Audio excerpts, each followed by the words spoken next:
Very good morning, dear students. Dear students, now I am going to explain you about the perfect tense.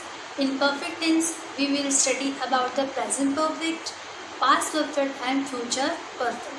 What are the perfect tense that I will explain you in this video. Present perfect tense, where it is used, we use present perfect for past actions when we think of their effect in the present. जो चीज़ें past में हो चुकी है और उनका जो effect है वो हमें प्रेजेंट में देखने को मिलता है, तब हम उसे प्रेजेंट टेंस कहते हैं. जैसे मैं खाना खा चुका हूँ, दैट मीन्स वो काम हमने कर लिया है, बट हमने क्या कहा कि हमने ये काम कर लिया है, तब हम उसका यूज़ करते हैं. जैसे I have cleaned the motor bike, मैंने मोटर बाइक साफ कर दी है. तो यहाँ पे हमने लिखा है, दैट मीन्स ये कौन सा टेंस होगा, प्रेजेंट परफेक्ट टेंस होगा. Action that happened only a short, ऐसी एक्शन जो कि बिल्कुल शॉर्ट होती है उनके लिए भी हम प्रेजेंट टेंस का यूज़, प्रेजेंट परफेक्ट टेंस का यूज़ करते हैं. जैसे I have just heard the news, मैंने जस्ट अभी अभी न्यूज़ सुनी है, तब हम उसका यूज़ करते हैं. जैसे हमने रिसेंटली कोई काम किया है, उसके लिए हम प्रेजेंट परफेक्ट टेंस का यूज़ करते हैं. Indefinite actions that happened in a period leading up to the present time, means ऐसी इंडेफिनिट एक्शंस जो कि एक पीरियड को लीड अप कर रही है प्रेजेंट टाइम के लिए, उसे हम प्रेजेंट परफेक्ट टेंस ही कहते हैं. जैसे I have already finished my homework, मैं अपना होमवर्क पहले से ख़त्म कर चुका हूँ, दैट मीन्स रिसेंटली कोई काम हुआ है तब. For actions beginning at some time in the past and going on up to the moment of speaking with since and for phrases. आप इसमें सीन्स और फॉर फ्रेसेस लगाकर भी सेंटेंस बना सकते हैं, लेकिन वो प्रेजेंट परफेक्ट कंटिन्यूअस टेंस होंगे, क्योंकि उसमें आप कोई जो एक्शन है वो पास्ट में हुई है उसके बारे में बताते हैं. Past perfect tense is used for an action completed before a certain point in the past or before another action happened. Means जब कोई एक्शन के पहले कोई एक्शन हो चुकी है, तब हम उसमें पास्ट परफेक्ट टेंस का यूज़ करते हैं. जैसे कि वह घर चला गया था, मीन्स कोई एक्शन हुई उसके बाद. जैसे मान लीजिए आपका फ्रेंड आपके घर आया और उसने आपसे पूछा कि मोहन कहाँ है, और आपने कहा कि अरे वो तो घर चला गया था, तो तब हम उस एक्शन के पहले के एक्शन के बारे में जब बताते हैं तो हम पास्ट परफेक्ट टेंस का यूज़ करते हैं. We got to the station at 4:45 but the train had left by the time. क्या बताया गया है कि वो 4:45 पर तो स्टेशन पहुँचे, लेकिन उसके पहले ट्रेन जा चुकी थी. The rain had stopped when we came out, बारिश रुक चुकी थी जब हम बाहर आए. तो एक्शन दूसरी क्या हुई, बाहर आने की, और उसके पहले क्या हुई है, उसके पहले एक्शन हुई है कि बारिश रुक चुकी थी, तो तब हम पास्ट परफेक्ट टेंस का यूज़ करते हैं. When the students had done the experiment, they wrote a report on it. जब सारे स्टूडेंट ने एक्सपेरिमेंट कर लिया था, तब उन्होंने उस पर एक रिपोर्ट लिखी. तो रिपोर्ट उन्होंने बाद में लिखी, उसके पहले क्या किया, उन्होंने एक्सपेरिमेंट किए. इस वजह से हम उसे पास्ट परफेक्ट टेंस कहते हैं, क्योंकि जो वर्क है वो सर्टनली कुछ समय पहले एक एक्शन के जस्ट पहले हुआ है, इसलिए. Now we are talking about the future perfect tense. The future perfect is use for an action that will be completed at some time in the future. हम उस एक्शन के बारे में बता रहे हैं जो एक सर्टेन टाइम पर हो चुकी होगी, उसके बारे में बता रहे हैं. जैसे I shall have finished my homework by the time, means इस समय तक तो मैं अपना होमवर्क कंप्लीट कर चुका हूँगा या कर लिया होगा. He will have left before you to see him,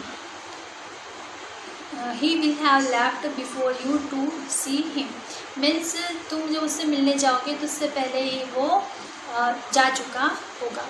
dear students, हम फ्यूचर परफेक्ट का यूज़ तब करते हैं जब कोई एक्शंस हो चुकी होगी या हो गई होगी, मतलब डेफिनेटली वो वर्क हो चुका होगा, तब हम फ्यूचर परफेक्ट टेंस का यूज़ करते हैं. Dear students, now we have to learn the formation of the sentence of the perfect tense.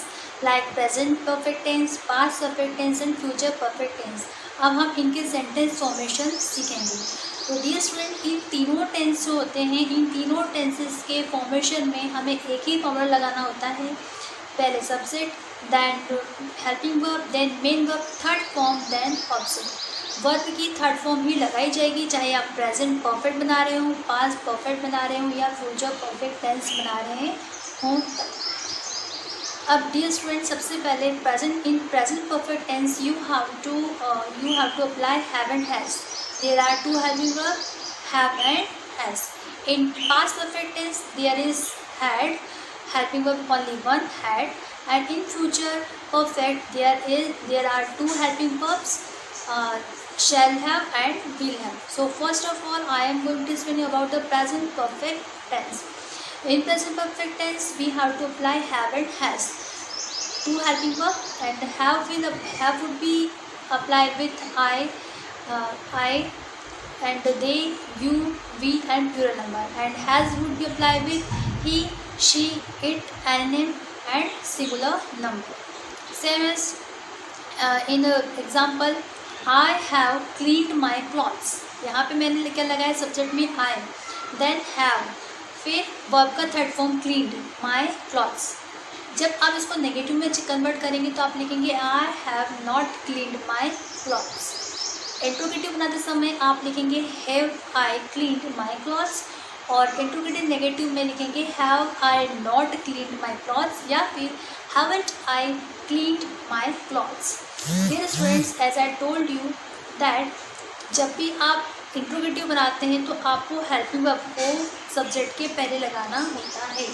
Same in interrogative negative में भी आपको सेम करना होता है, हेल्पिंग वर्ब को उठाकर आगे लगाना होता है, प्लस नॉट भी लगाना होता है, और इंट्रोगेटिव सेंटेंस में आपको क्वेश्चन मार्क ज़रूर अप्लाई करना है। Same here in past perfect tense. Past perfect सबसे पहले हमने प्रेजेंट परफेक्ट की बात की, तो प्रेजेंट परफेक्ट में हमने क्या कहा कि I have cleaned my clothes, means मैं अपने कपड़े साफ़ कर चुका हूँ या मैंने अपने कपड़े साफ़ कर लिए हैं। तो जो काम आपने कर लिया है उसके लिए हम बात करते हैं, लेकिन पास्ट परफेक्ट टेंस में आपने जो काम कर लिया था हम उसकी बात करेंगे। जो एक्शन जस्ट पहले, दूसरी एक्शन की जस्ट पहले हुई है हम उसकी बात करते हैं। जैसे वह मंदिर जा चुका था या वह मंदिर चला गया था, तो he had gone to temple. यहाँ हमने क्या लगाया हैड। हैड एक हेल्पिंग वर्ब है जो कि पास्ट परफेक्ट टेंस में लगाई जाती है, और पास्ट परफेक्ट टेंस में सिर्फ एक ही हेल्पिंग वर्ब होती है, वो होती है हैड। हैड लगाया जाता है सारे सब्जेक्ट के साथ। He had gone to temple. Negative बनाएंगे he had not gone to temple या फिर he hadn't gone to temple। Third बनाएंगे हम he had he gone to temple। अब इंट्रोगेटिव नेगेटिव बनाएंगे hadn't he gone to temple। Same here in another sentence you can also make like this. जैसे मैंने लिखा है कि मैं खाना खा चुका हूँ, यहाँ पे खाने के लिए हमने लगाया है third form eaten. I had eaten food. Negative I had not eaten food. Interrogative had I eaten food. Interrogative negative had I not eaten food.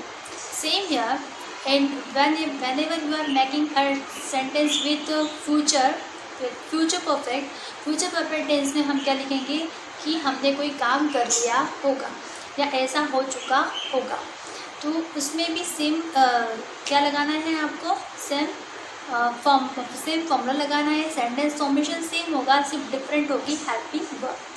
Helping verb कौन सी होगी, shall have and will have. जैसे कि दो helping verb होती है, अब दो helping verb जो है वो कंपाउंड है, मीन्स दो वर्ड्स को मिला के बनी है, तो आपको उसको क्या करना होगा, इसे आपको ब्रेक करना होगा। आपको इसे ब्रेक करके कैसे लिखना होगा ये मैं आपको एग्जांपल देकर बताती हूँ। जैसे लिखा है I subject, I shall have completed my work. मैं अपना काम पूरा कर चुका हूँ। I shall not have completed my work.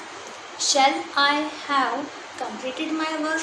Shall I not have completed my work. यहाँ पे आप शेल नॉट को शॉर्ट में लिख सकते हैं shunt I completed my work.